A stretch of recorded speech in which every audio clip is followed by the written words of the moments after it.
deals with devil worship and satanic beliefs. It contains explicit scenes and descriptions of violent crimes and rituals. Because of the program's theme and controversial subject matter, parental discretion should be exercised. You have to give a blood sacrifice to Satan. It's supposed to keep you protected. It's supposed to keep you pure. They said that if we told that the devil would come and kill our parents. It doesn't matter if you believe in Satan. It doesn't matter if you believe in demons. What's important is to know that there are people out there that do, and they're willing to do anything to accomplish their goal. Satanism is more than a hodgepodge of mysticism and fantasy, more than a Halloween motif. It's a violent impulse that preys on the emotionally vulnerable, especially teenagers, often lonely and lost. It basically started out like with the killing of animals. Then there's always the heavy metal music, and drugs don't help. It attracts the angry and the powerless, who often sink into secret lies.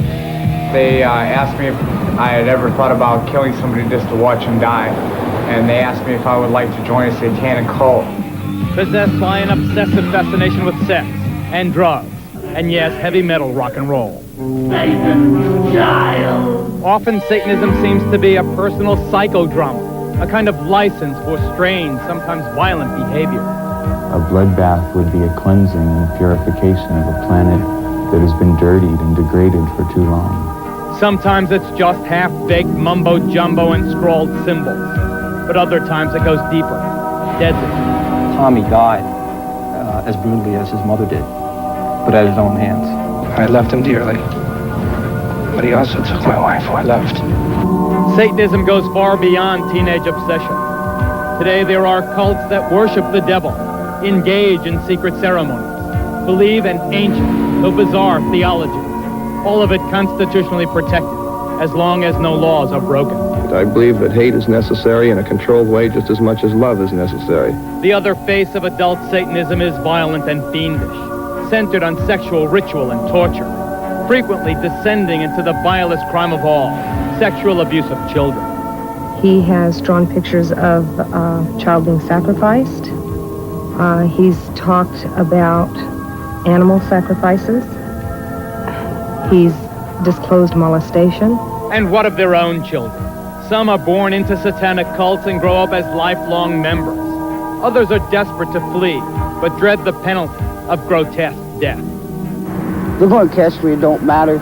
I could run and run and run. They're always going to catch me because they're all over. And beyond the mayhem and monsters, it's said that a nationwide network of satanic criminals exists. Start with the warped and wicked Charles Manson. It's everything that human beings don't understand. It's all their fears. It's what they're not sure of. You dig what I'm saying? Satan to me would be God. Or the demented son of Sam killer David Berkowitz. These and others, purportedly linked to the devil worship underground. Here's Satan. Here's Satan. Here's Satan. It's all over the United States and probably all over the world because it's just something that people are experimenting with now. Impossible to measure, easy to doubt. The very mention of it invites ridicule. Come out. No, I won't let her go. No. Often the choice is to avoid confronting it, ignore it, find other explanations, or laugh it off. That is not the choice we have made tonight. We have chosen to ask why. Via satellite, we'll be asking the youngest person on Oklahoma's death row, just 17 when he killed in the name of Satan, why he murdered his own parents. And to Southern California, where we will ask the parents of children in the notorious McMartin preschool why they claim their kids were satanically abused. And to London, where rock star Ozzy Osbourne will tell us why he feels he and heavy metal music are getting a bum rap. And to the state penitentiary in Angola, Louisiana, to ask convicted killer Charles Gervais why he thought the devil would award him 10,000 souls. The Investigative News Group presents the Geraldo Rivera Special. Devil Worship. Exposing Satan's Underground.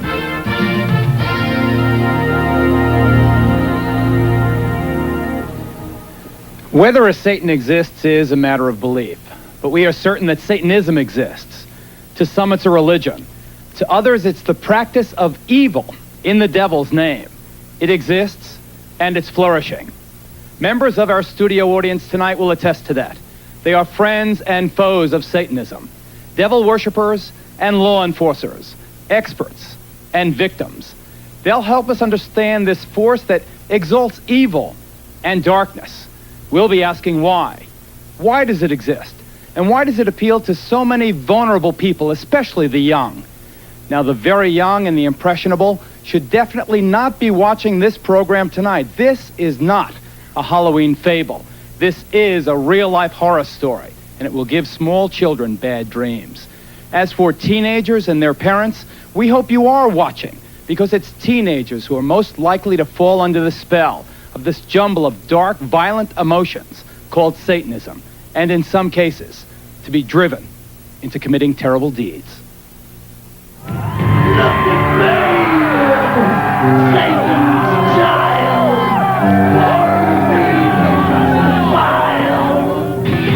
Being into heavy metal doesn't necessarily mean your kid's also into Satanism, and most of these fans are not.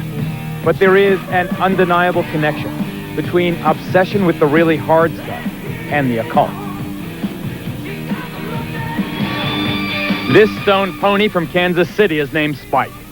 The upside down cross is a symbol of Satan. Ozzy is a rock and roll singer, and most acid rock is involved with Satanism. Let him who hath understanding reckon the number of the beast. A heavy metal freak from Louisiana, Joe got himself into self-mutilation in Satan's name.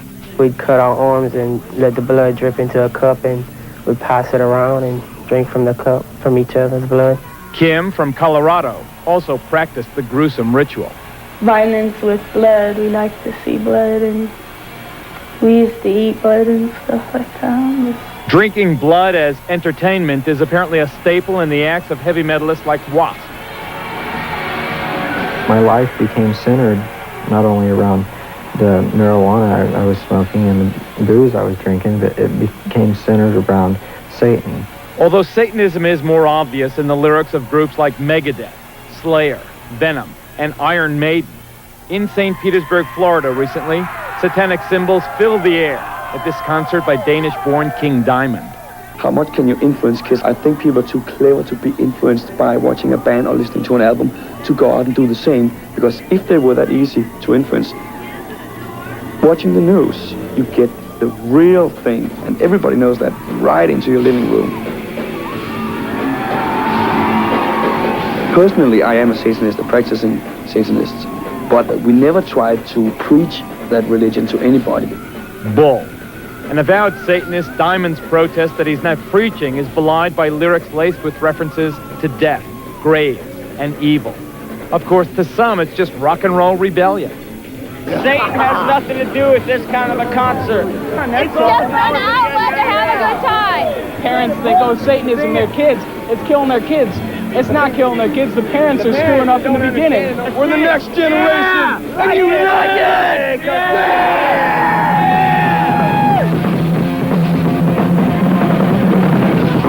Whatever the connection, there is no doubt that teenage satanic activity in this country is increasing dramatically.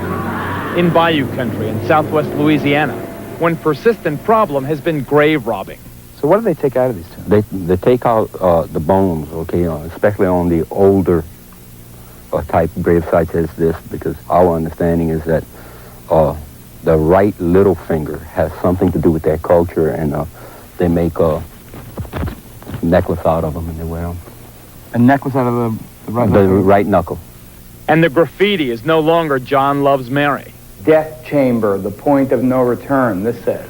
As you walk into the main vault, is the devil's pentagram, 666, the sign of the devil. Over here, a bloody skull and crossbones. In Maine, a dozen churches were defaced with satanic symbols.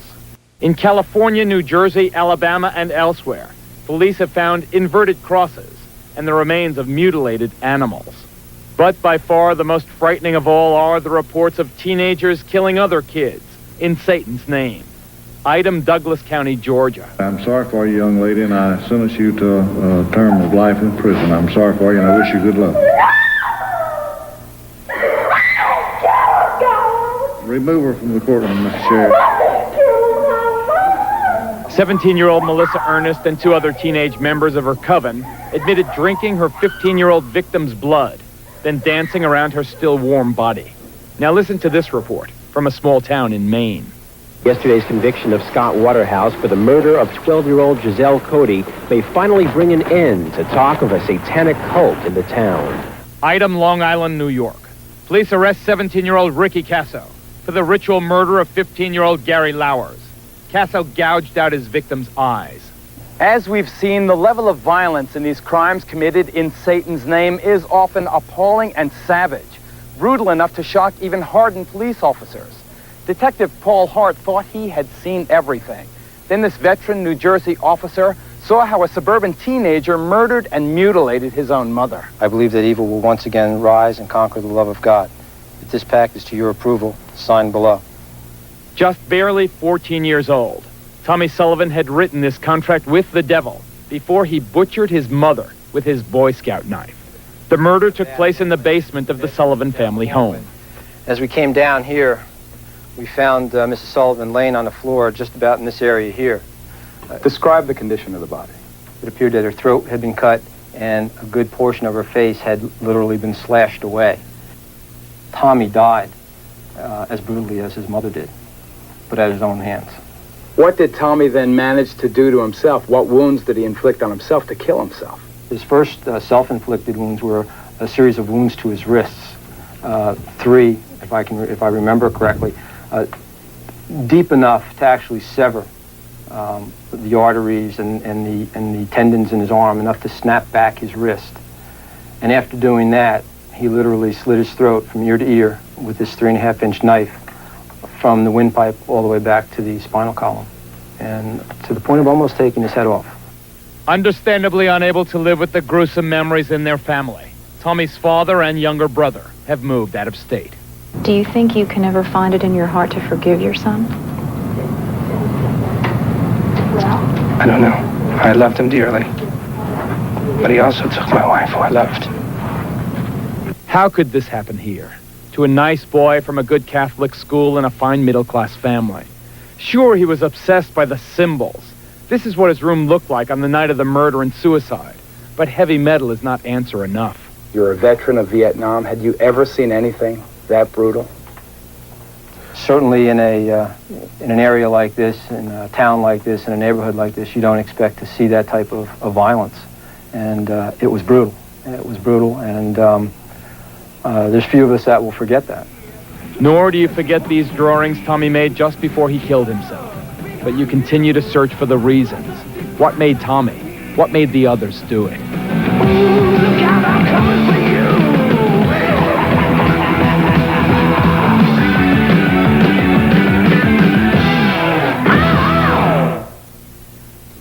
As reporters investigating this story for months, we have a good idea of what's going on in this country. Our big question tonight is why. This is Detective Sergeant Paul Hart. Yes, stand up, Paul. He's the man, the cop who investigated the Tommy Sullivan tragedy. I've never heard of wounds that ferocious, and the pictures are even more appalling. Pictures that we did not show here. Do you think, you're not a theologian, you're a cop, do you think that Tommy was possessed? I think that possession is a state of mind, and it would have been a hell of an interview with Tommy had we located him. Certainly, like I had said before, his death was as violent as his mother's. Father Labar, you investigate these cases for the Catholic Church. Is it the Church's position that demonic possession is possible? It certainly is. There have been many cases down through the centuries, many in our own decade, for example, of where the devil has actually possessed people and caused them to do many strange things. So you believe it's possible? I believe not only is it possible, it is a reality in some very select amount of cases. Let's go to London for a quick exchange with Ozzy Osbourne. Ozzy, I'm glad you're on the program. I'll interview you in greater detail in a couple of minutes. The one thing I have to ask you now, though, is, of course, the vast majority of your fans and the fans of heavy metal music are not Satanists. But there is no doubt, at least not in our reporting, that that heavy metal music plays a role. Every single kid whose case we know about, who committed a violent act in Satan's name, was also into heavy metal music. What's your response to that, Oz? Well, I don't really know. All I do is make music. You know, I don't sit down and purposely plan to freak everybody out. I mean, I always have played heavy metal music. I suppose when I was younger and I started writing songs, my world was kind of dark and dingy. You know, I came from a working class family who had nothing, no dough, no prospect of ever having much money, and so that's how I saw the world as a child. And so, I mean, not all my songs are about Satanism. Of course not. In fact, if you stand by, Ozzy, because I want to get to Sean Sellers, who's the youngest kid ever to go on death row in Oklahoma. Sean is a kid who murdered his mother, murdered his stepfather, murdered a convenience store clerk. What did Satanism have to do with it, Sean? What did Satan, do you feel, have to do with, first, your murder of that convenience store clerk? Satanism was, well, the murder was because it was a, how do I say this so that you can understand it? It was a sacrifice to prove allegiance to Satan, to prove my hatred towards society and everything. Well, hatred towards society is one thing, Sean, but how does Satan make you commit murder? Yeah, but Geraldo, Sean, in that particular situation, Sean Sellers... This is Tom Wedge, an expert in Satanism, who is with Sean in the Oklahoma State Penitentiary. Yeah, right. Go ahead, quickly. Sean had broken every one of the 10 commandments except thou shalt not commit murder. And after he worshiped before the altar and asked for powers from Satan, he went out to do this. Technically, it was a human sacrifice. Okay, I got to move on. You guys stand by. We'll get back to you. Stay with us, ladies and gentlemen. We're going to get into the mind of another all-American boy who came under the influence of Satanism and took part in a crime without passion or motive. He and his pals beat another classmate to death. We'll be right back.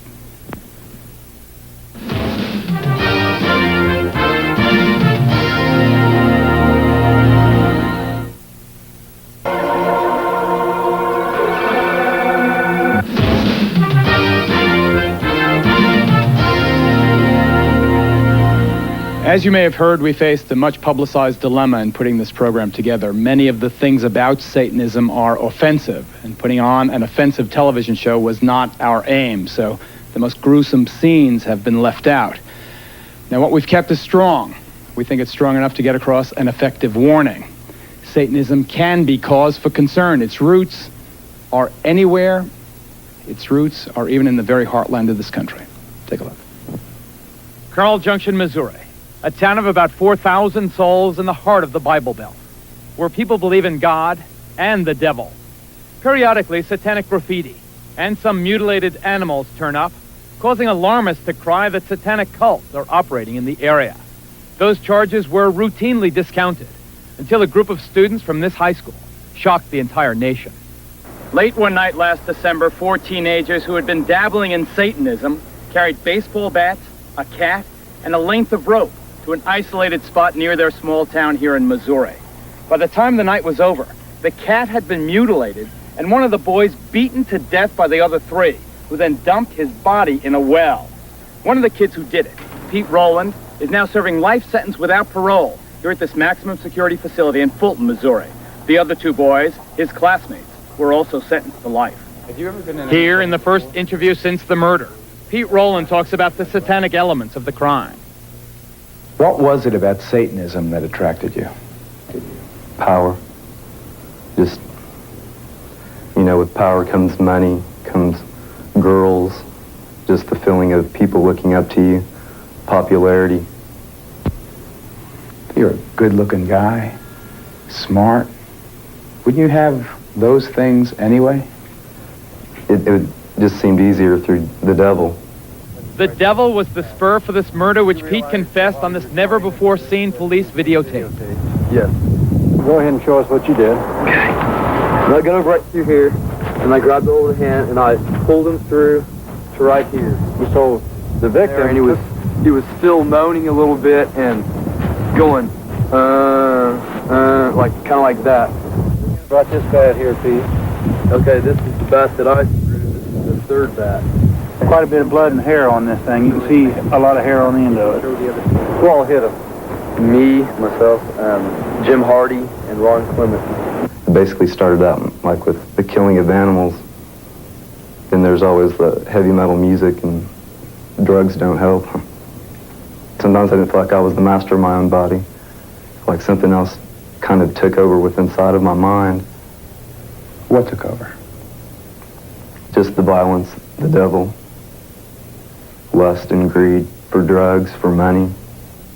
Pete gradually withdrew from family life. That is probably one of the main things I noticed. He even got to where he avoided eating meals with us. He listened to the music, heavy metal music, every opportunity. Another example of the link between heavy metal and teenage satanic crime. Describe what this music did to you. It's kind of like in the way of when we killed animals, it was just like, it would just things would go through my mind, and I could see the thoughts, I could see me hurting someone, torturing people, and just along with the words too. Some of it was just all hail Satan and ripping apart, severing flesh, gouging eyes, things like that, And after you listen to this, 3 or 4 hours a day, every day for, years or months, and it can get to you. Why did you choose this guy as your victim? Why Steve? Just because he was a human. Just because we could deceive him easy. The boy deceived was 19-year-old Stephen Newberry, who then took the first of some 70 blows as his classmates swung their baseball bats. I kind of looked down and I heard a pop, and I knew what it was. And I looked up, and Steve's eyes were real big, And he just said, why me? Why me? And he just looked like he was really sad, and someone said, because it's fun, Steve. And then we just all just like vultures, we just went in. It happened, You hit him? Yes. In the head? Yes. How many times? A lot. And I look at my hands sometimes and I think, are these the hands that killed him? And I know they are, but it just doesn't seem like it, I don't want, I would never want to kill anybody again. Right after we did what we did, I felt real empty inside. I felt like I could never love again, I felt like a zombie. The devil double-crossed you? Yes. It just leads to your own destruction. How do you know that now? Look where I'm at, look at my sentence. I'm in jail with life without parole.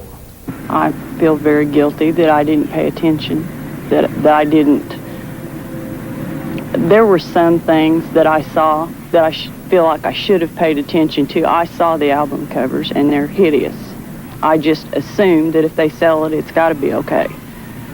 I saw satanic symbols on his bookwork, and I had spoken to him about it. Didn't mean anything, I assumed it was a passing phase. I had my things when I was that age. I assumed that he had his.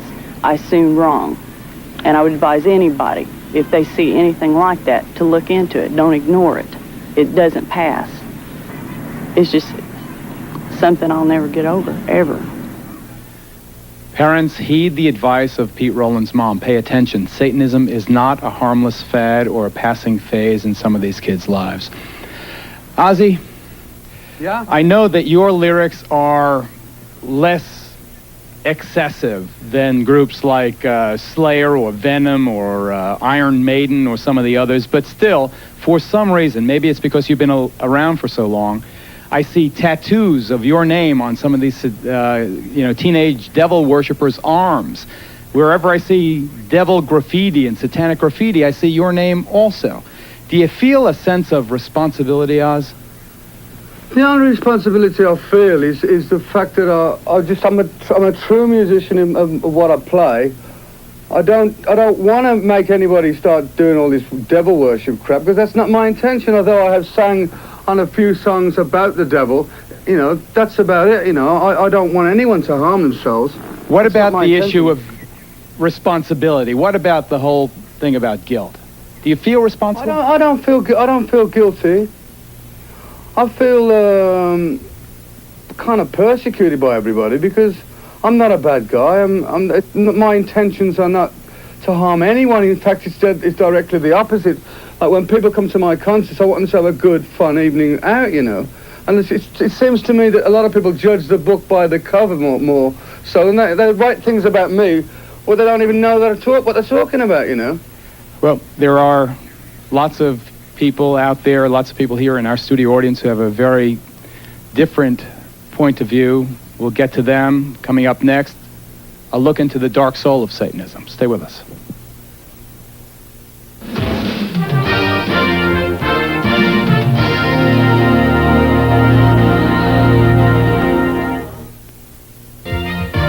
Satan means whatever I'm looking at, whatever I want it to mean. It's on my forehead. It's me if I can get up on that highway. If it's me trying to save my air, my water, my trees, my wildlife. It's me on that cameraman. The Geraldo Rivera special, Devil Worship, will continue.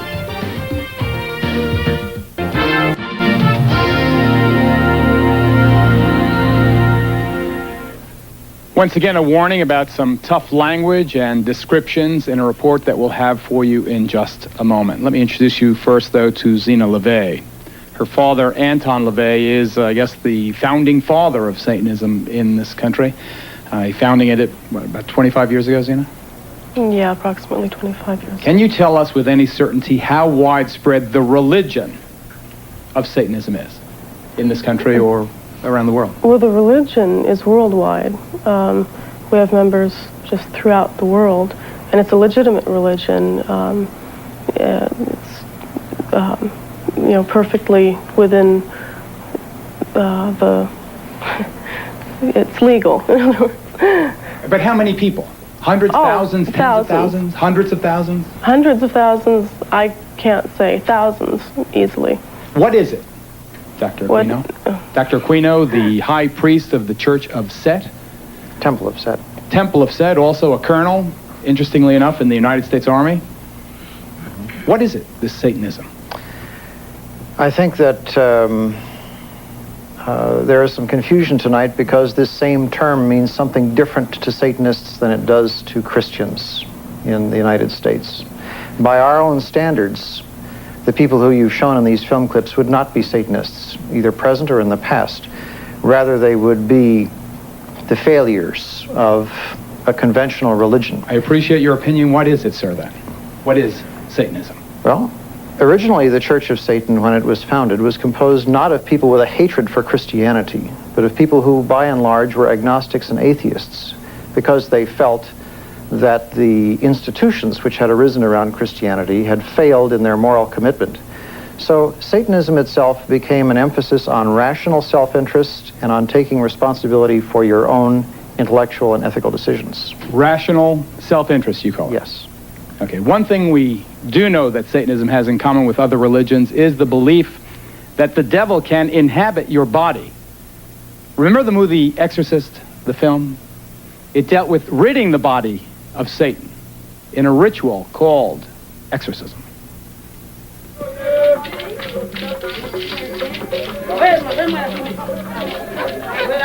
As we discovered in the heart of the Haitian section of Brooklyn, New York, exorcism is more than just a scene in a movie. It's a common aspect of some people's religious beliefs. Operating out of the back room of this religious curio shop, a voodoo priest regularly performs exorcisms. This one on a woman whose persistent stomach pains were thought to be caused by the devil inside her. I know you've been possessed by the devil for so many years. He been bother you. But today you come to me, and I'm going to let him know he cannot bother you again. With the help of several assistants, and accompanied by throbbing traditional music, the priest's incantations built to a crescendo. Then, in a moment of almost sexual release, the devil was purged from the patient.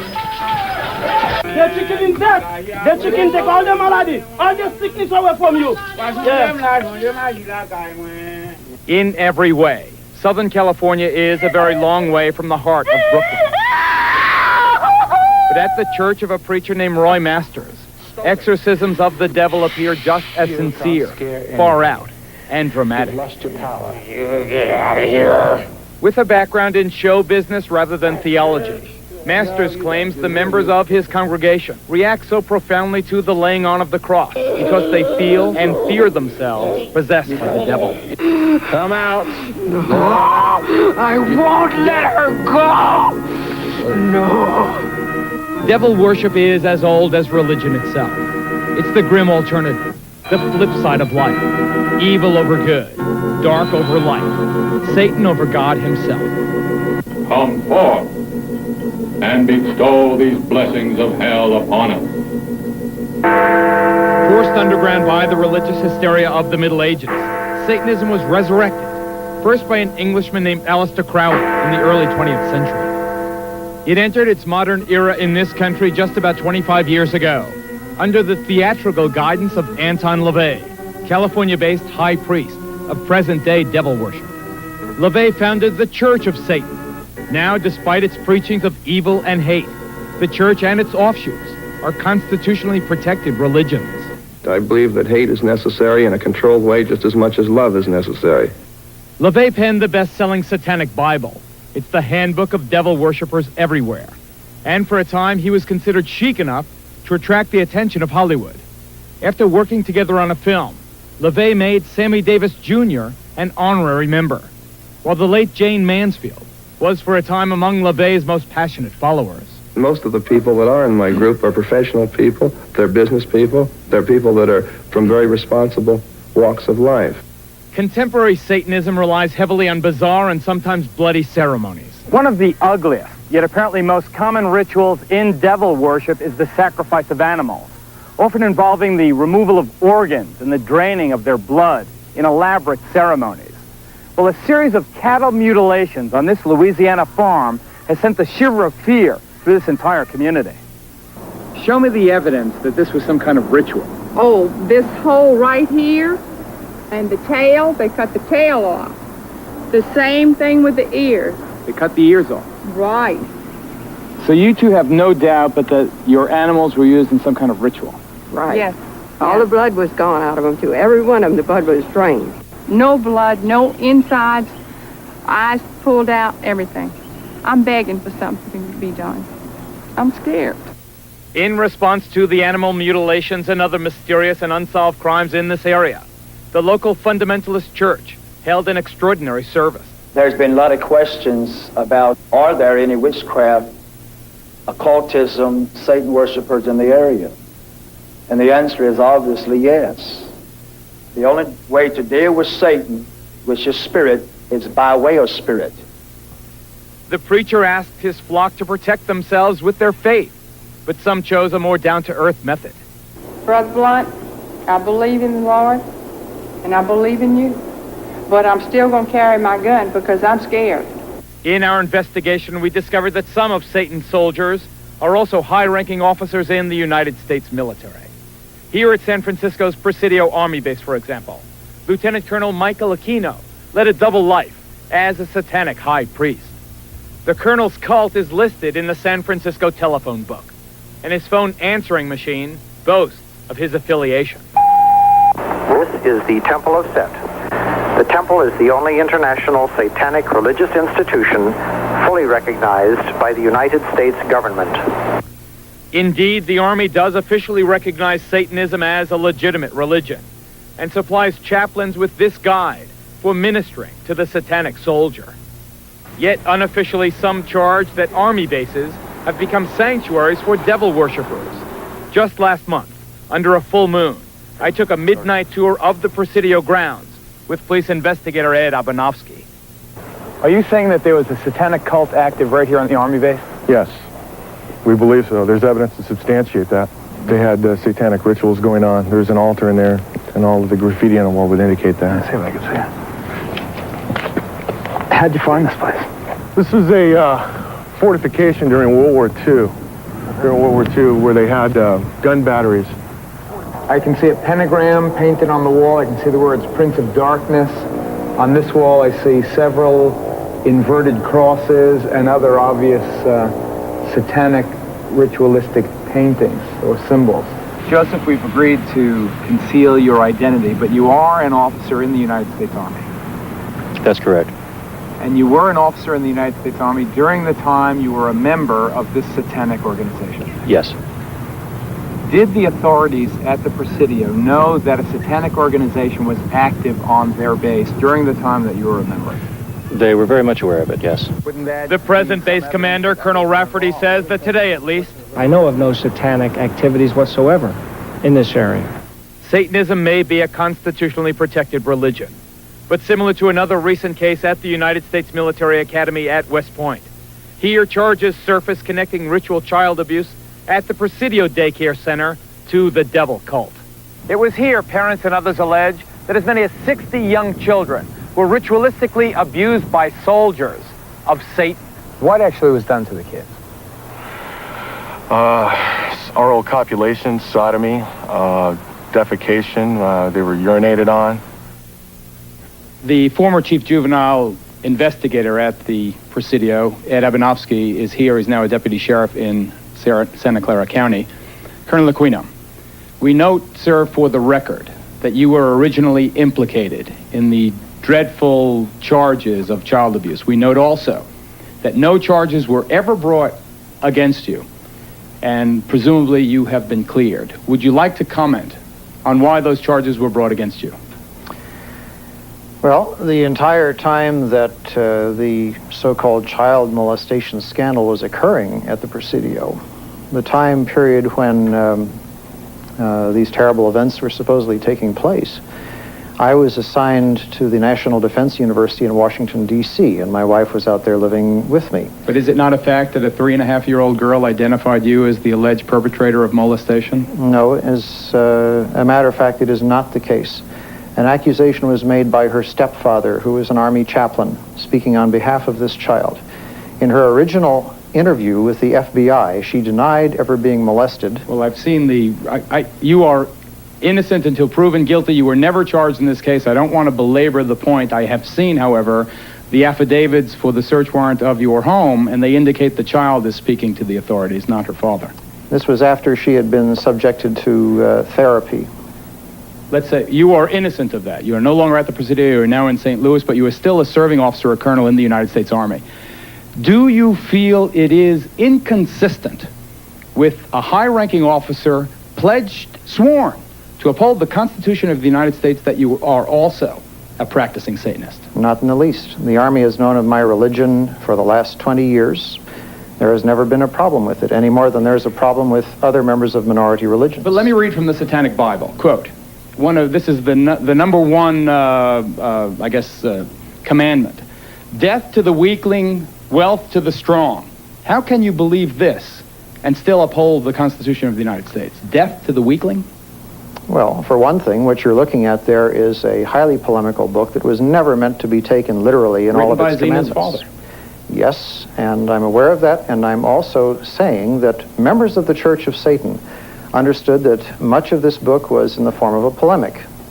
It was a statement that was dramatically made, but was not intended to be taken literally in all its respects. So we should not take this book literally? Correct.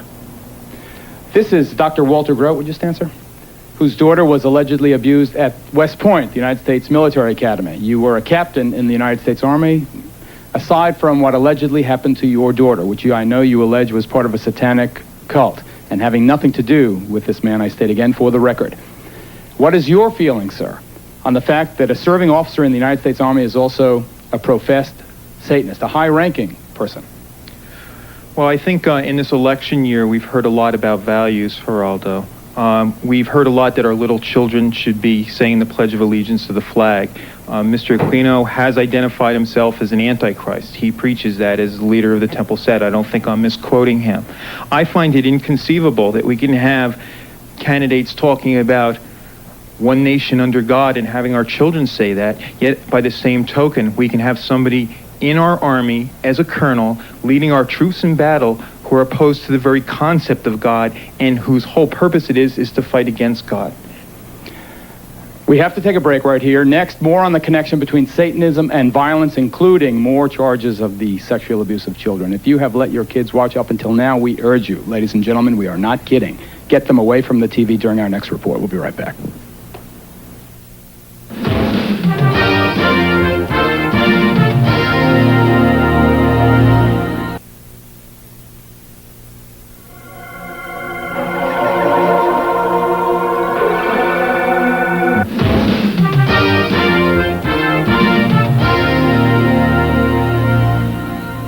Once again, parents, we urge you to heed our strongest warning about this next report on the abuse of children, the alleged abuse of children, because if the point of devil worship is evil, what could be more evil than this?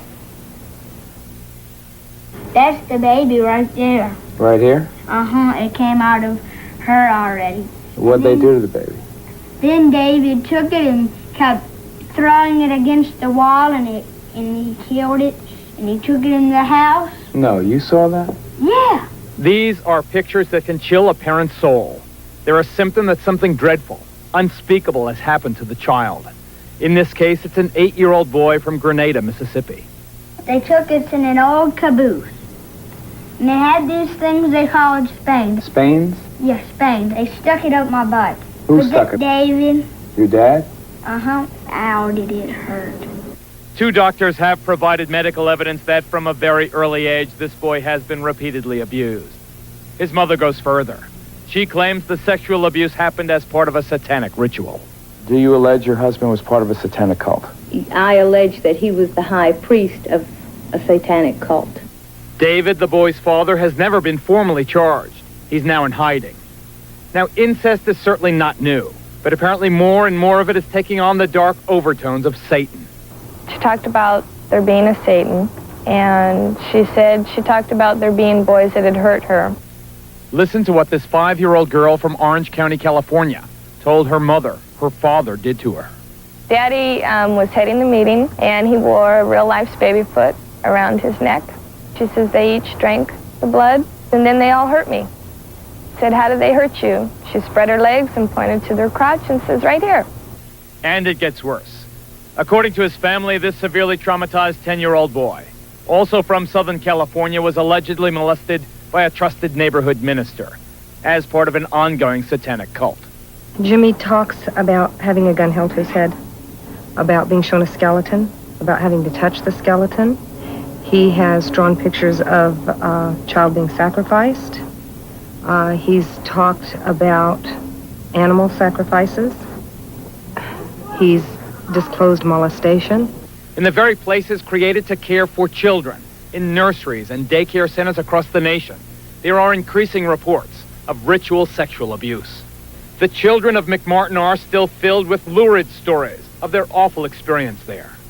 What did they say the devil would do to you? They said that if we told that the devil would come and kill our parents, and he said that we wouldn't live to be the age 9. What were they doing to you?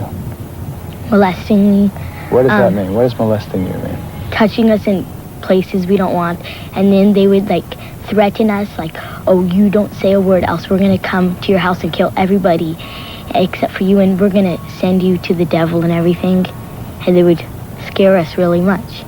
No region in this country is beyond the reach of the devil worshippers. Even here in the heartland of America, stories of ritual abuse crop up. The children you're about to meet were born into it. They say their parents forced them to witness bloody rituals, and even they say to participate in ritual murder. Now in the safe haven of a concerned foster family, the children are haunted by their personal nightmares. My dad was involved in a lot of it. Okay, he's one of the main guys. He's a leader or something.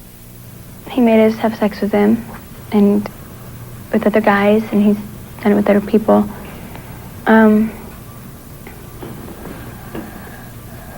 don't know. I just don't like him. Tell us what else besides having sex with him and the other guys that made you do. kill kids and be there and involved in everything else that happened. And I had to be there. And if I didn't, he threatened, like, you're going to be killed, or people aren't going to believe you if you tell anybody, or I'll find you, So he said, there's no way out and you must do it. We found out she had been defecated on, that it was smeared all over her body and put in her mouth. My children have talked about all of those things and worse. They've talked about having to kill other children. Well, she told me about the time from as we think was about year and a half, 2 years old, when this was the satanic cult that she was involved with. And she was made to take a gun and put it up to someone's head. It was another child, and pull the trigger. One of the greatest difficulties in reporting a story like this one is that so much of it sounds so outrageous, too dreadful, too bizarre to be true. Well, here in Nebraska and elsewhere across this nation, concerned citizens have gotten together to defeat that disbelief. This organization is called Believe the Children. Its guiding principle, that the stories these young victims are telling are too widespread, too consistent not to be true. The stories are so outrageous, and I am such an honest person, I assumed everybody would believe me. And to this day, I'll get in the middle of a story and I'll think, they're going to think I'm crazy. This sounds crazy. But when you begin to hear this same thing time and again, different stories, but the same horrible underlying things, the same behaviors in the kids, I just want to scream. I'm a stranger. I come up to you and you tell me this story and I say, I don't believe you. How do you react? What do you do? I just say, well, that's your right not to believe it. But someday, if you see something or you hear something from somebody else, just remember what you heard from me. If we were lying, I don't think we would come up with such good lies. Are you telling us the truth? If this isn't true, I mean, you can do anything you want with me, but it's true. So sad. Let's go now to the McMartin preschool parents who have gathered for us in Los Angeles. You recall that case, notorious case. I must state for the record, however, that the charges against most of the defendants have been dropped. Charges are still pending against 2 of them, however. We know that the parents and the children allege child abuse. What is much less known is that they say it was ritual abuse as part of a satanic cult. Whoever is the designated spokesman there, please tell us why you believe this was part of a ritual cult, abuse as part of a satanic cult. Well, the easiest reason to that question, Geraldo, is the fact when the children started talking, they started talking about robes and candles. They described an Episcopal church. And once they started narrowing that down, you could see that it had to be satanic. It's very important in satanic religions to have a priest because they truly do believe in power. The difference only between Catholicism and the Episcopal religion is almost done. They both use wine, they both use bread, and so on. The truth about Satanism is they truly do use blood, and they mix it with urine, and then they also use the real meat, the real flesh. This is what makes Satanism true, and this is what 1,200 molested kids in the city of Manhattan Beach have told the Sheriff's Department, and it's an outrage that we are where we are with this case, and these poor unprotected kids that have, that's a third of the school system in the city of Manhattan Beach has been molested. We have 8 preschools closed here. This is the child molestation capital of the world. We have more preschools closed in this city than any city this side of Detroit, and I'm not picking on Detroit. You may have heard of a case here in New York recently, where last year, actually, a little 6-year-old girl called Lisa Steinberg was murdered, allegedly by her own step-parents. Well, that trial for the murder of that little girl opened here in New York today. There were some shocking developments. The defense attorney stated that in some way the parents, or at least one of them, was a member of a satanic cult. That just today here in New York. We're joined now by Maury Terry, author of The Ultimate Evil. He has been studying this and other satanic cases. Why do you believe the satanic cult had something to do with this case of Lisa Steinberg? Well, in the first instance, Geraldo, the police removed demonology books from the Steinberg and Nussbaum apartment in New York. In the second place, I have seen writings done by Hedda Nussbaum, the adoptive mother of Lisa, if you will, in which she admitted that she was involved with a cult on Long Island that practiced rituals and conducted pornography and were involved in child pornography. What's this? Here is Hedda's diary. This is her own diary? Hedda's appointment book diary from 1983. You can expect to be subpoenaed after this, sir. Yes, and in it you can see here that Hedda was calling deprogrammers, cult deprogrammers, back in the fall of 1983 in order to try to get herself out of this group in Long Island that she had gotten involved with. You have a sketch drawn by Lisa? We found in the Steinberg apartment a sketch drawn by Lisa in her own hand. Look at it, ladies and gentlemen. Book. That's drawn by Lisa Steinberg with the satanic pentagram on it and with the descending crescent moon above it. This, I was told, confirmed by a principal involved in the case, that this was the costume that Lisa wore at the rituals on Long Island, and that the costume scared her. I was also told by a principal involved in the case that they put makeup on Lisa in order to make her look more like an adult, and she hated wearing the makeup. The prosecution is trying to present this case as a simple homicide. What I'm saying to you here now is that there is a lot more evidence in this case. The case goes much deeper than is being portrayed as going, and this evidence that we're revealing here tonight should certainly graphically illustrate that fact. We'll be right back, folks.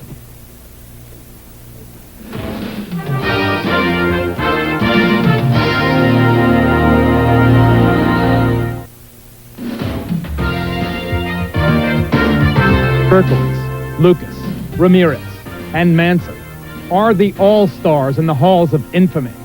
But the vast majority of these ritual murders are not the work of the celebrated psychopaths. There are literally hundreds of cases most of us have never heard of. The Geraldo Rivera special, Devil Worship, will continue. Reminder, this program deals with devil worship and satanic beliefs. It contains explicit scenes and descriptions of violent crimes and rituals. Because of the program's theme and controversial subject matter, parental discretion should be exercised. The Geraldo Rivera special, Devil Worship.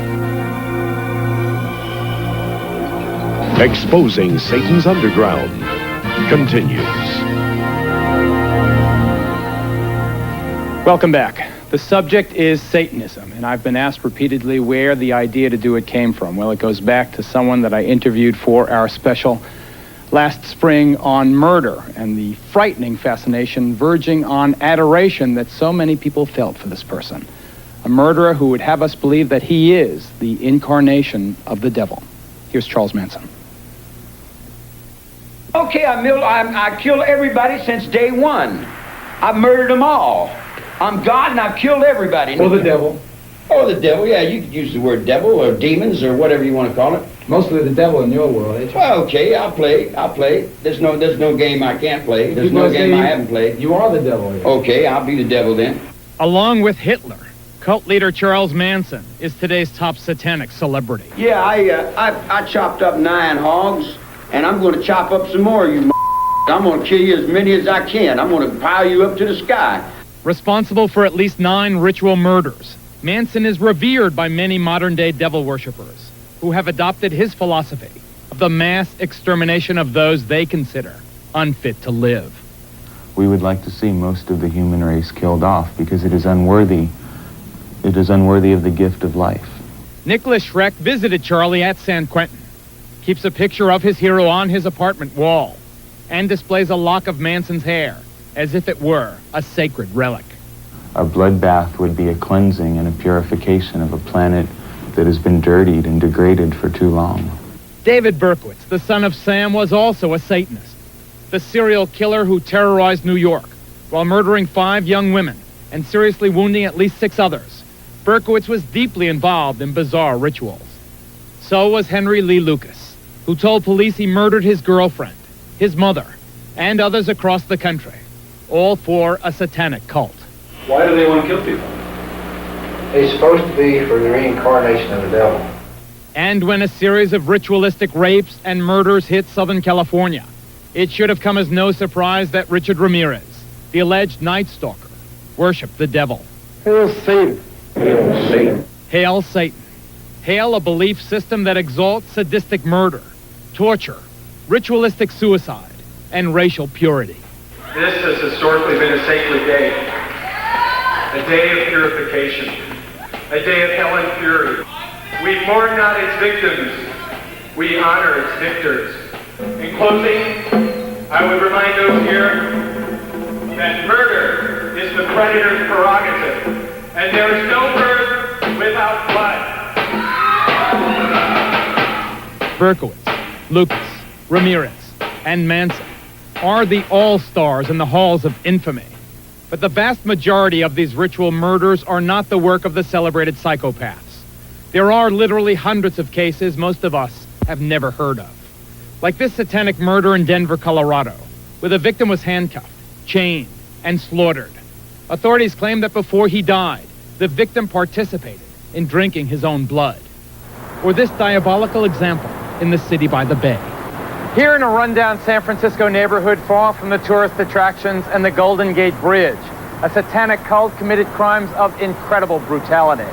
This is the story of that cult and of its leader, a devil-worshipping murderer named Clifford St. Joseph.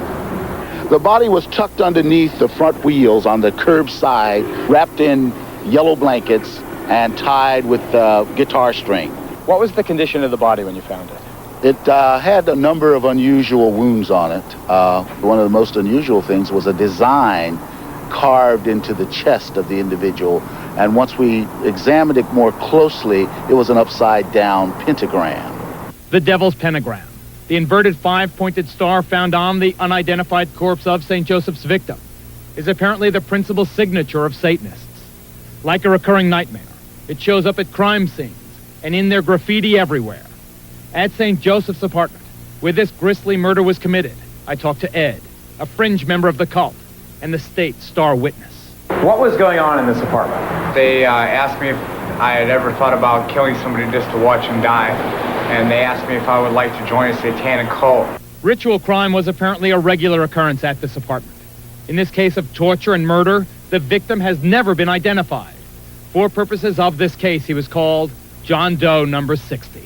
The first cut would be to the lips. That sealed the person's mouth for all eternity.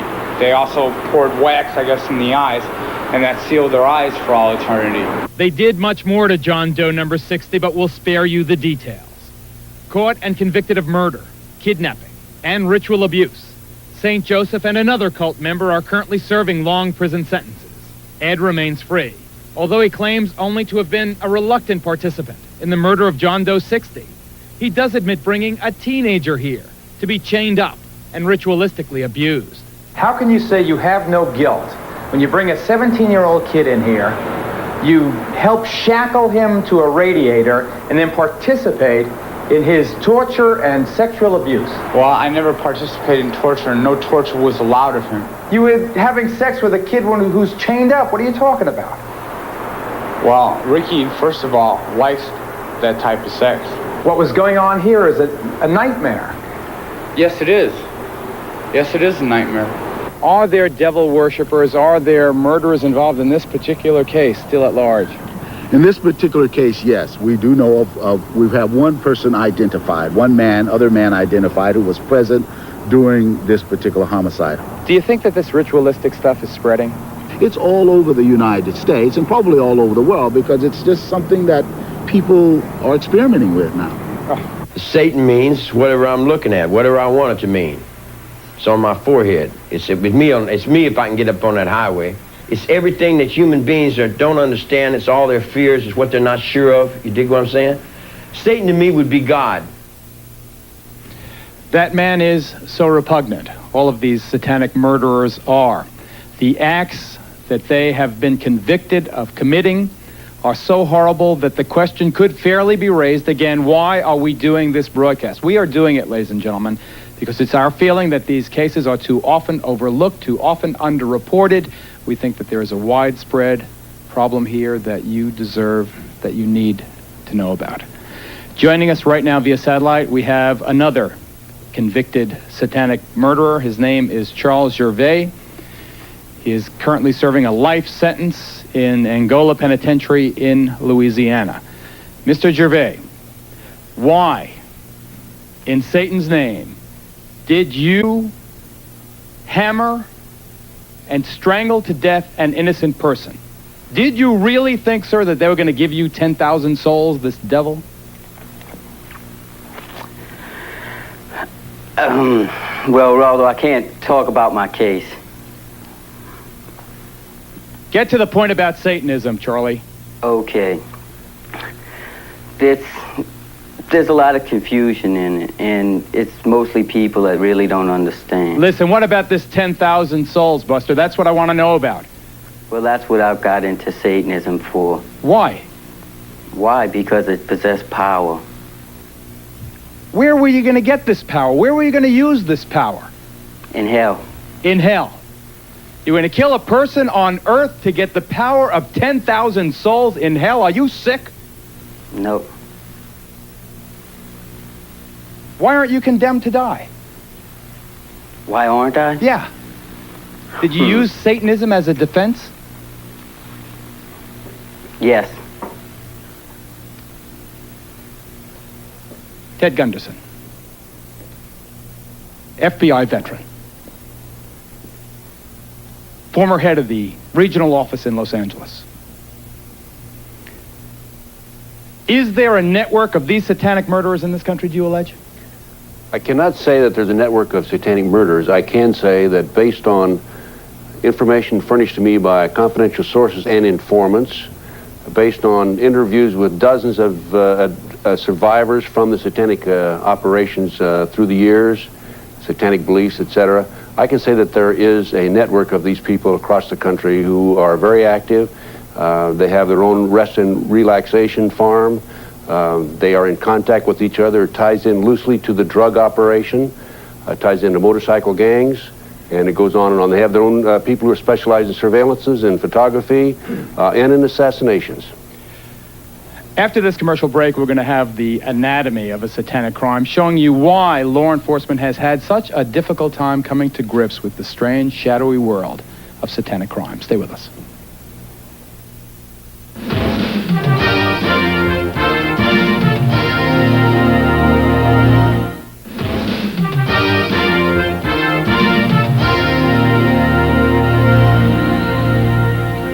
One reason we think you haven't heard more about them is that many satanic crimes are simply not recognized as such. Take a look at this report, please.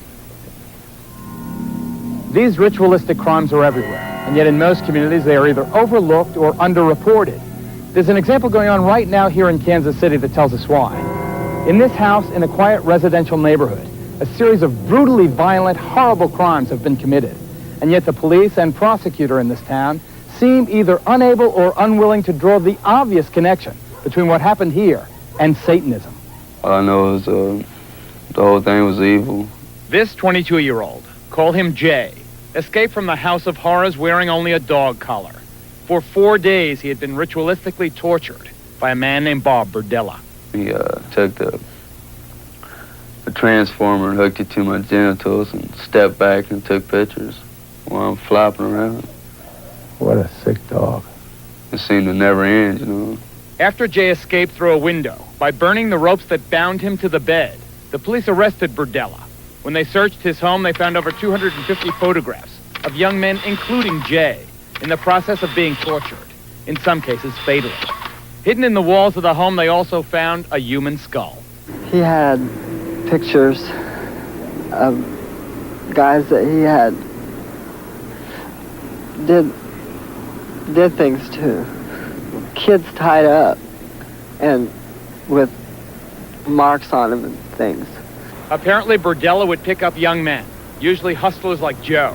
Many of them runaways who cluster in Kansas City's Strip. I need $25 so you For a small amount of money, these kids go anywhere to do anything with anyone. Unfortunately, some went home with Burdella, whose involvement with devil worship was easily apparent. There was, for example, a satanic symbol on the outside wall of his house. His business card seemed straight from hell, and he ran this macabre shop of horrors, possibly stocking it with his own unique hobby. By agreement with the district attorney, Burdella was allowed to plead to 1 count of murder. He received a life sentence, but many people in this community are outraged that the investigation went no further.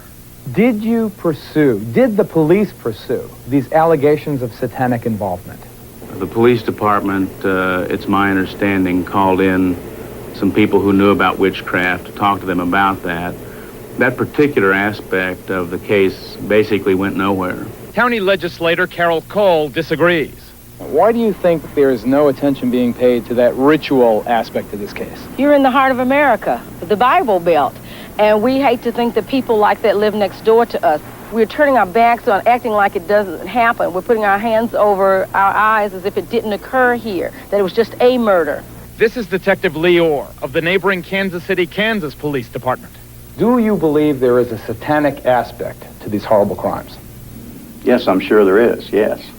We've also had contact with people that have come out of the occult, Satan worship, who have definitely made statements, and who I've interviewed, that state that Mr. Burdella was involved at a higher level than most in the occult. If these allegations exist, as we merit to you that they do, isn't it reasonable that if you pursued them with vigor, you might find evidence that could pin more of these crimes on this man, that might help solve some of the cases of missing children and missing young adults that you have in this and surrounding communities? There isn't any question that if there are people who have information about him being involved in witchcraft or Satanism, and that information has not been given to us, that we would love to have it because it would be further leads that we could follow. Here perhaps are some leads for investigators to follow. Item: police reports obtained by us show local authorities have long been aware that devil worshippers were conducting large-scale ceremonies in the Kansas City area. Item: this young man says he was an eyewitness to a sexual orgy at Burdella's house, one with heavy satanic overtones. And item: this woman claims she met Burdella through her former husband, a high priest in a local satanic cult. We were at a meeting in the area, and he was up on the platform in a throne, which symbolizes that sacrifice at that particular meeting was for him, was done for him. So he was in an exalted position. He was a VIP. Yes, he was. What happened there at that ceremony? There was a young man killed, a young boy. He was 16 years old. Did you ever tell the police about any of this? No, I didn't. Why? People don't believe you when you talk about these things. People just do not believe these things happen. Remember, aside from the torture and sodomy of Jay, who escaped, Burdella has pled guilty to just one murder, a runaway whose skull was found inside his house. A second murder charge is pending. Yet police sources tell us Burdella is suspected in at least 7 homicides. When they excavated his backyard, they found remains of 3 people. Paul Howell believes his missing 19-year-old son was among them. They found a head right up here, I believe. A skull? A skull right up in this area somewhere. It is one thing for law enforcement to be uninformed. It's quite another, though, for them to refuse to follow known leads. Paul Howell alleges they did exactly that, with the information he provided from his own investigation. For 3 years, he says, he begged them to investigate Burdella's suspected connection with his boy's disappearance. I dug through his trash and found different things. At one time, I thought it was dog remains. Later on, after the investigation, the police come in. 3 years later, I found out that this is the way they said Bob disposed of some of the waste of the human remain. He put them in dog food bags and set them out in the trash. What must it be like to a father to think that his own son was disposed of in pieces in someone's garbage?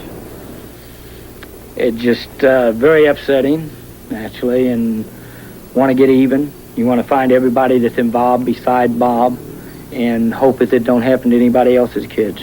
It apparently also happened to Harriet's kid, Bonnie's husband James, who disappeared in 1985. When James first disappeared even, we begged him to do something to go in Burdella's house to get a search warrant for any reason to try to find my son in there, because it had been told to us that he was possibly chained up in the house in there. Photographs of James' tortured, apparently murdered body were among those seized by police. Will you charge Burdella with the murder of James Ferris? That is not something that I can tell you yes or no. Will you charge Burdella with the murder of Jerry Howell? And again, I can't tell you whether or not there will be charges brought against Mr. Burdella or anybody else for the murder of Mr. Howell.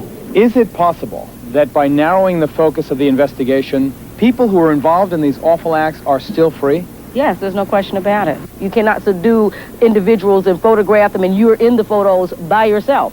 So there is a great implication that somebody else that participated in this is still at loose, and they're at large in this city, and you're going to be reading about it again in another 12 or 16 months.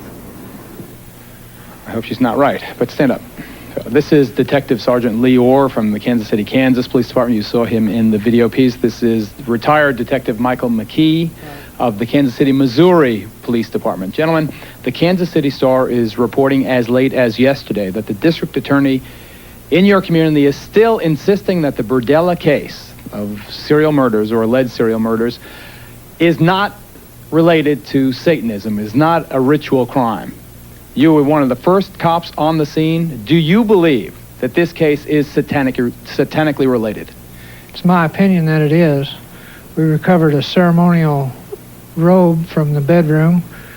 When we excavated the backyard and dug up the skull in the backyard, it was buried with a jar of feathers and had some burnt wood with it. We also recovered numerous books on the occult from the residence of Mr. Burdella. Now, whether these cases are not being treated as ritual crimes because of embarrassment to the community or because it's easier for cops just to prosecute them as simple homicides, we don't know. Coming up next, we have talked in this program so far, and you have heard the words about child abuse. A woman by the name of Cheryl Horton and others tell an even more grotesque story, ladies and gentlemen. Having babies to be turned over for human sacrifice to Satan. And we'll deal with that when we come back.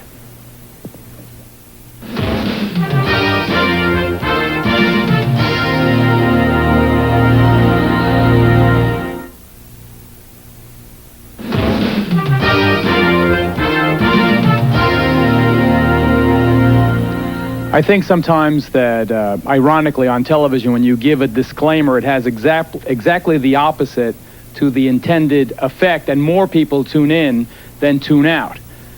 I'm going to say this as straight as I possibly can. I am begging you, if you're a parent and you've got kids there, that this subject is just too upsetting for your young children. Please get them out of the room or change the station. We urge you to exercise parental discretion. It has been established, as you have already seen on this program, in courts of law now, that human sacrifice is sometimes an element in rituals performed by people calling themselves Satanists. There is no longer any doubt about that, though just how often it actually is done is obviously impossible to know. The ideal sacrifice, we are told, apparently requires babies. And there are those people in satanic sex, including mothers who have belonged, who tell of babies being bred for sacrifice. Take a look, please.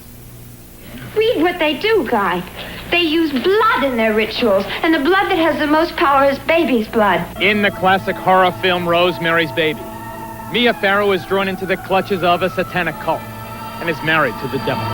This is no dream. This is really happening. She conceives the Antichrist, providing the group with a living symbol of Satan to be worshipped and adored. God is dead! Satan lives! As sickening and unbelievable as it sounds, bearing children for use in satanic rituals may really be happening. My daughter, who I named Wendy, was sacrificed at birth with an upside-down cross and then taken outside and buried. My son, they kept and let live till 2 years old, and then he was sacrificed. Michael and I had a son, and he was dedicated to Satan at birth, and at 6 months of age, he was sacrificed to Satan. It is most common for the heart to be taken from the child and offered to Satan. These women say they speak from personal experience. They claim to be breeders, forced by covens to bear children, both as a way for the cults to get new members and to find fresh victims for ritual murder.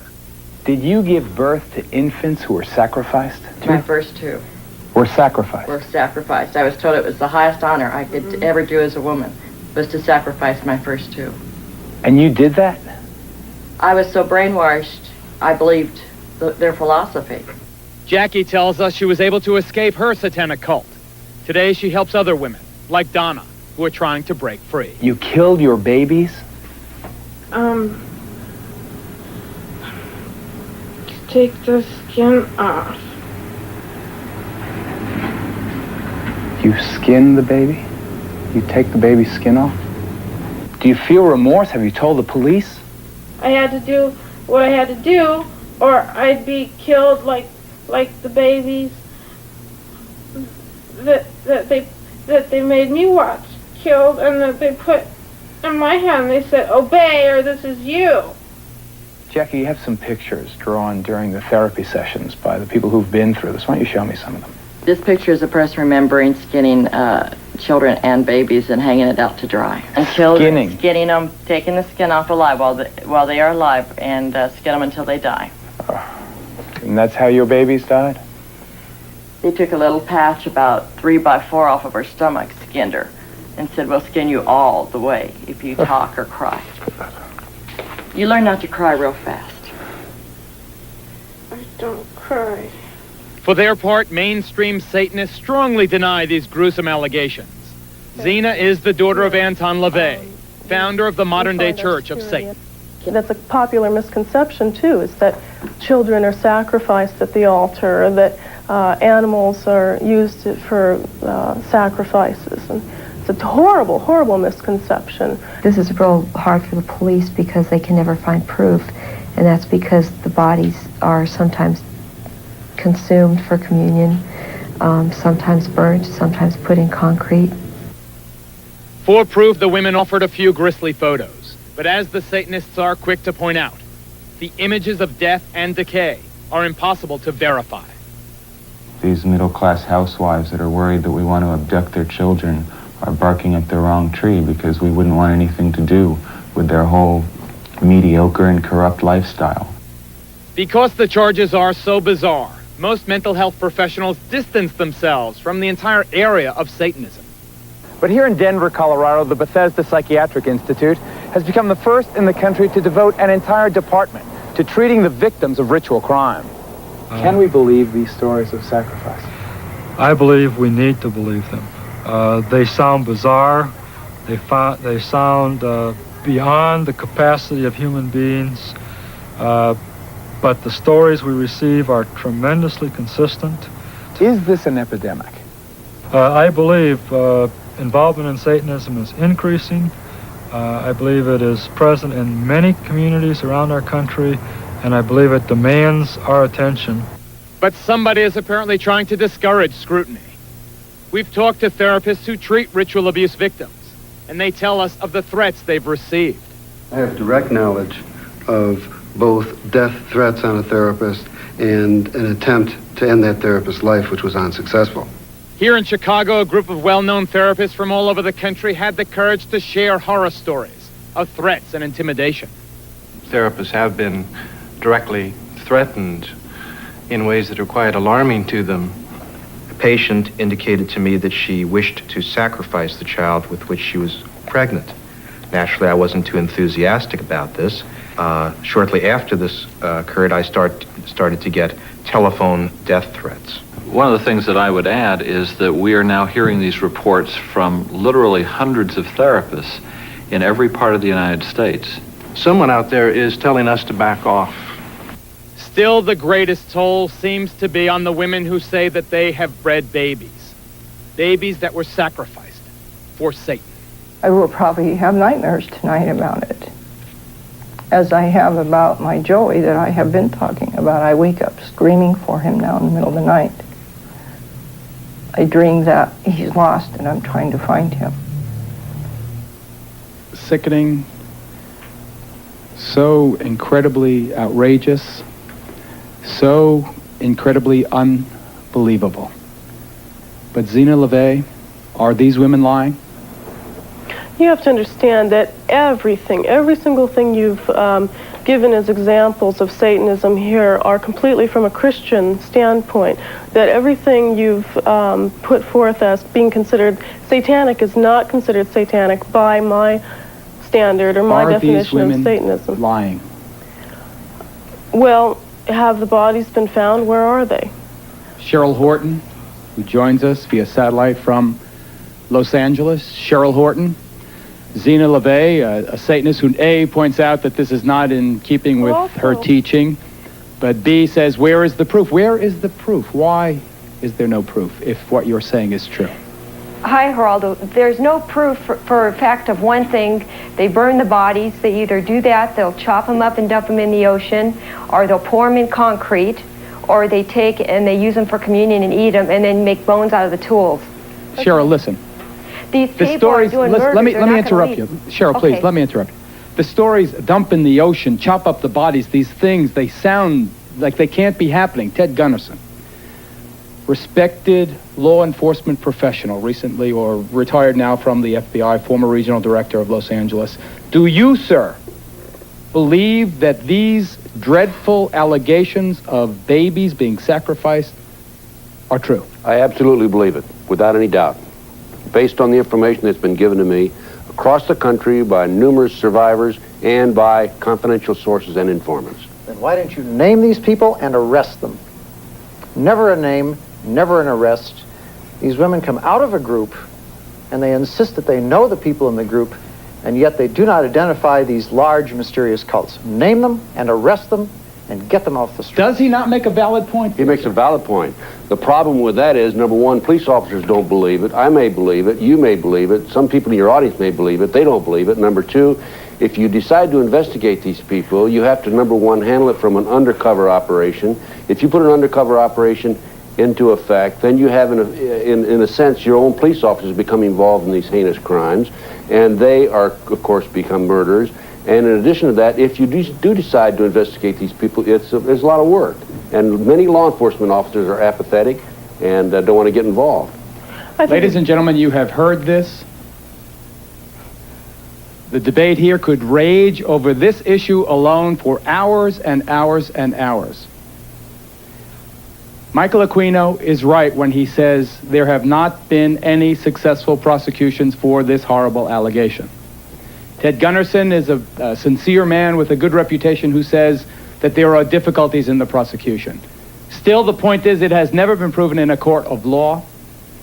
Obviously, it needs more investigation, but if these things are happening, then there should be a national task force of federal and state and local cops working together to prove or disprove. Because this is just unacceptable, this impasse.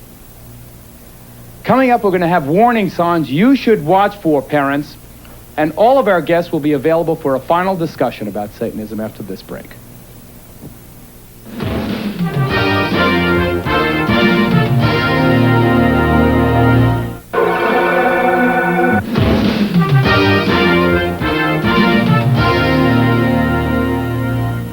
Father LeBar, from the point of view of the Catholic Church, is this something Catholic parents, and I'm not singling out the Roman Catholic faith, obviously this affects children of all races, colors, creeds, religions. It seems particularly strong, as you've seen over the course of the last 2 hours, to be very strong in the so-called Bible Belt among fundamentalist Christians. But from the point of view of the Roman Catholic Church, is this something for parents to be concerned about? Something very much for parents to be concerned about, because in our Catholic theology, we know the power of the devil. We know the influence that the devil can have directly and indirectly. And whether you want to deny it, as the Church of Satan people want to do, or call it by another name, it doesn't matter. It's the power of evil, the force of evil, and it's that thing which disrupts ordinary human life, which, as we've seen happening so often. So it is necessary for parents to beware and be Dr. careful. Aquino, is it the force of evil? Does it disrupt? Is it a force for everything negative? Well, if you're talking about Satanism as legitimate Satanists define it, absolutely not. It is ethical, it is above ground, it is positive. If you are talking about the devil as it is defined by religions such as Father LeBar's, then it is, in fact, a symbol of degenerate behavior, and this is part of our problem tonight. Should we have warnings, sir, the way we do on cigarette packs, for people coming into your houses of worship? Warning, this sect may be dangerous to your health and the health of the people you know. No, because in the case of the Temple of Set and the Church of Satan, we have not had any problems with criminal behavior. Among And yet other when you things, hear story after story after story of people committing these wretched crimes, these violent crimes in the devil's name, you find one common thread to that all these people that you've shown tonight come from a background in which their moral instruction has been from a religious tradition other than ours. It may be Father Labar's, it may be some other mainstream one, but it is not that of Satanism. Sean Sellers, condemned to die by lethal injection because of the murder of your mother, your stepfather, and a convenience store clerk. You've heard the Satanists say that it is not the teaching that is wrong, it is the person that's wrong. Are you using Satanism as a cover for your violence? No, I'm not.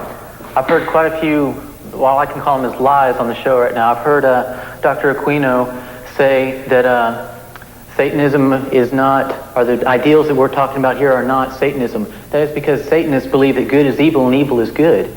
And so, of course, they're not the ideals that he believes in. He believes that evil is good. That is what I believed in. I heard him say that the Satanic Bible is not to be taken literally. But I talked to a 16-year-old boy yesterday who takes the Satanic Bible literally. I've been working with a lot of ministries around the United States trying to get and help people get out of the occult. He takes the Satanic Bible literally. I took it literally. A lot of people are taking the Satanic Bible literally.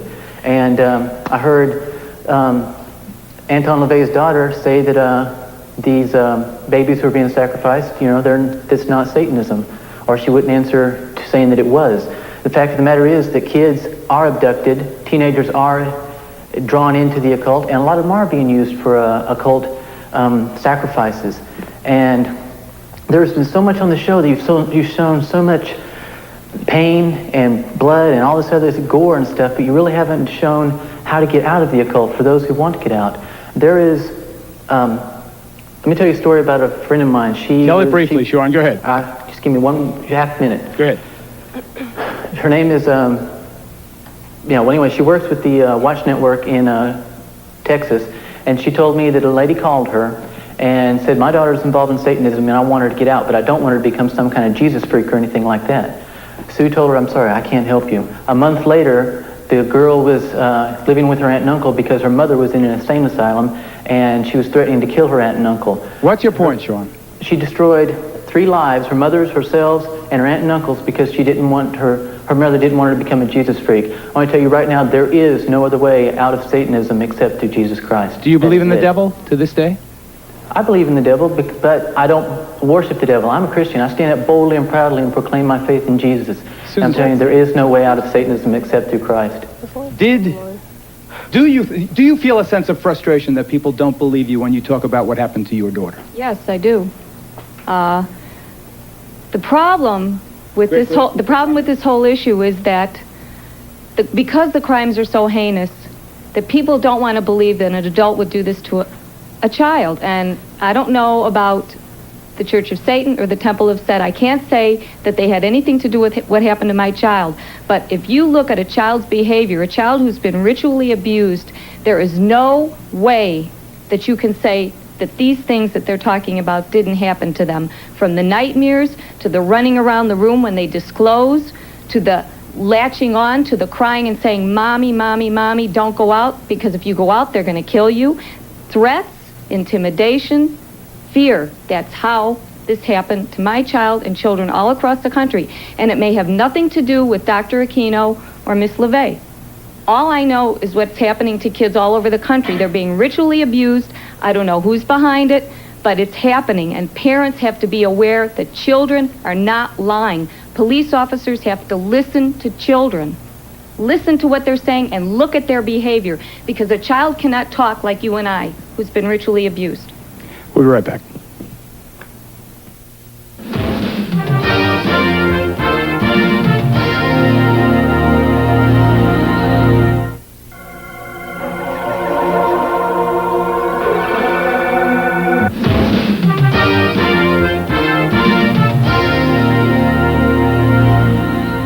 All of us know that life is not safe. Every day we face the possibility of crime and disease and accidents and disasters. So here comes Satanism, which most of us would like to write off as harmless antics by some lunatic fringe.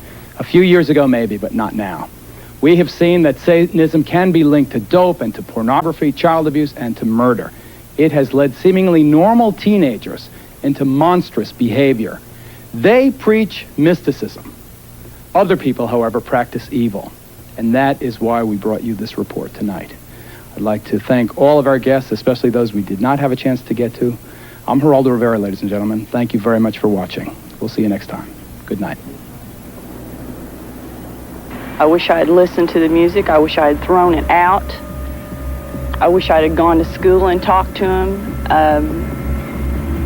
talked to his friends' mothers. Maybe they saw some things that I didn't see. Maybe if we put them together, we could have come up with something. I don't know, but I just think setting back and assuming that this is a teenager's life, when you see things like that, I know for a fact is wrong.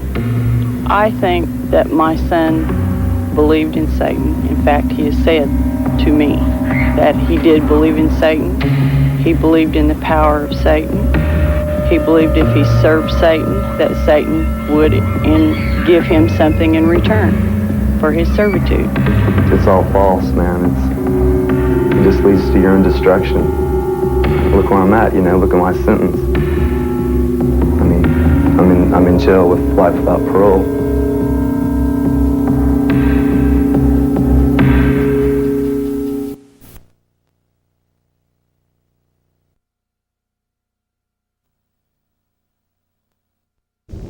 This is TBN, the Trinity Broadcasting Network.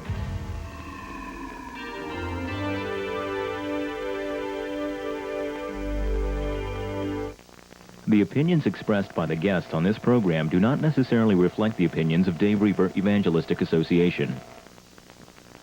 I know that all of you have heard of the Holocaust. You've heard of the bizarre Matamoros